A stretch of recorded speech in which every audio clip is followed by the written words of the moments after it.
Bwana amejaa huruma, ni mwingi wa fadhili. Kibao cha wanakwaya wa St. Mary's Litani Ngutani, na kibao cha tufikishie pale mwendo wa saa 5 katika dakika 46 tunakwenda kupata mtakatifu wa siku. Tarehe 11 Agosti tunamkumbuka Mtakatifu Clara wa Assisi.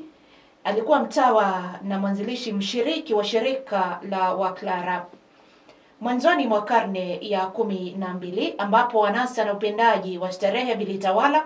Mtakatifu Francisco wa Assisi aliwapa wanaume mfano wa maisha ya ufukara na toba. Mungu alipenda vile vile kuwapa wanawake wapenda raha na anasa, na wakati ule mfano wa dharau ya ubatili wa ulimwengu. Kwa ajili ya utume huo alimchagua Clara, binti wa familia mashuhuri na sharifu ya Assisi, aliyezaliwa tarehe 20 Januari mwaka 1194. Baba yake alikuwa Favaroni na mama yake mcha Mungu aliyefariki katika sifa ya utakatifu aliitwa Otolana. Kabla ya kuzaliwa kwa mtoto, mama alifunuliwa kuwa mtoto wake atakuwa mwangavu ulimwenguni. Mama aligundua mwanga huu ndani ya binti yake tangu mwanzo. Pamoja na kujaliwa urembo, Clara alijaliwa haiba ya kuvutia na uwezo wa pekee wa kiakili. Alikuwa kipenzi katika familia, na kabla ya kufikia umri wa kuolewa, tayari waposi kadhaa walimtaka uchumba. Lakini fadhila zake zilizidi vipaji vyake vya kimaumbile. Alijishughulisha na maskini na mara kwa mara alijinyima vitu ili aweze kuwakirimia zaidi. Alipenda sala na alifurahi sana kujiachia moyo wake kwa hisia katika ibada mbele ya Yesu Kristo katika Ekaristi Takatifu. Chini ya mavazi yake maridadi, alivaa mkanda mkali wa toba ili kushiriki mateso ya Kristo na kulinda ubikira kamili kwa ajili yake. Alikuwa na umri wa miaka 18 aliposikia mahubiri ya Mtakatifu Francisco katika kanisa kuu la Assisi wakati wa Kwaresma ya mwaka 1212. Maneno yake kuhusu batili wa ulimwengu na kuhusu toba, na hasa mfano mzuri alionyesha mwenyewe, vyote viliugusa moyo wa Clara kiasi kwamba aliongea naye, na mara moja alitambua kuwa Mungu alimuita kuishi maisha yanayofanana na maisha yake katika upweke wa konventi. Hakusita kutekeleza mipango ya Mungu, akijua kuwa familia yake ilikusudia kumwandalia maisha mazuri ulimwenguni. Ingezuia wito wake kwa njia yoyote, ilimpasa kuondoka nyumbani kwa siri. Alikataa kuchumbiwa mara 2 wazazi wake walipotaka aposwe na kijana tajiri. Wakati huo akiwa na umri wa miaka 18, alitoka kisirisiri nyumbani kwa baba yake. Siku ya sikukuu ya Matawi alienda katika kanisa, akayavua mavazi ya umalidadi, na Mtakatifu Francisco akazikata nywele zake, akamvika shela ya masista. Wazazi wake walitaka kumrudisha nyumbani kwa nguvu, lakini akawaambia ya kuwa hamtaki mchumba mwingine isipokuwa Yesu Kristo. Siku ya Dominika ya Matawi alienda kanisani akiwa amevaa mavazi yake ya kitajiri kuhudhuria ibada takatifu. Usiku ule, akifuatana na ndugu mkubwa, akaenda kwenye kikanisa cha Bikira Maria wa Malaika, ambamo Mtakatifu Francisco na ndugu wengine walikuja kukutana naye wakishika mikononi mishumaa inayowaka. Mbele ya altari alivua kilemba chake maridadi, halafu Mtakatifu Francisco alikata nywele zake na kufunika kichwa chake kwa shela ya kitani cha kawaida.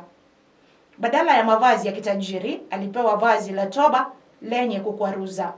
Hii ndiyo ilikuwa njia ya mama na mwanzilishi wa Waklara fukara. Alivikwa nguo ya kitawa tarehe 18 ya Machi mwaka 1212.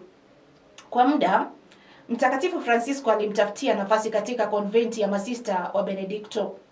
wakati ambapo alifanikiwa kushinda upinzani mkubwa wa familia yake ambao ilitaka kwa kutumia nguvu kumrudisha nyumbani. Agnes, dada yake, alijiunga naye katika sadaka ya maisha. Mtakatifu Francisco alipanga konventi ndogo kwa ajili yao karibu na kanisa la Mtakatifu Damiano. Huko idadi ya mabikira waliowekwa wakfu iliongezeka mara moja. Alimtumikia Mungu katika ufukara mkubwa, toba kali na kujitenga na ulimwengu kufuatana na kanuni ambazo zilitolewa na Mtakatifu Francisco kama shirika lake la pili. Clara alilazimika kwa utii kupokea jukumu la kuwa mama mkuu mwaka 1215 na kuendelea hivi kwa muda wa miaka 38 hadi kifo chake. Lakini mwelekeo wake wa unyenyekevu ulipata fidia katika kuwahudumia masista wenzake licha ya maumivu makali ya mwili. Aliwaonyesha masista wake mfano wa ajabu sana wa bidii katika toba na sala. Mwaka 1240 jeshi la askari la Waislamu wa Arabu ambalo lilimsaidia mfalme mkuu Frederick wa pili walikaribia Asizi. Siku moja alishambulia konventi ndogo ya Mtakatifu Damiano ambayo iko nje ya mji na tayari walishaparamia kuta za nyumba ya masista. Kwa hofu kubwa, masista walimwendea mama yao ambaye alikuwa mgonjwa kitandani. Clara, huku akibeba kikasha cha kuhifadhi Ekaristi takatifu sana, alipelekwa karibu na dirisha moja la konventi. Hapo alimuomba kwa bidii Bwana wa mbingu kwa kutumia maneno ya mzaburi: usiwape wanyama wakali roho zinazokukiri, na wakinge watumishi wako, uliwakomboa kwa damu yako ya Asizi. Na sauti ya ajabu kutoka katika hostia ikasema, nitakulinda daima. Papo hapo hofu ya ghafla iliwakamata wavamizi. Mwali wa mwanga mkali ambao ulitoka katika sakramenti takatifu uliwatia kiwi macho yao. Walianguka kutoka ukutani wakakimbia. Konventi iliokolewa na mji wa Asizi ulisalimika.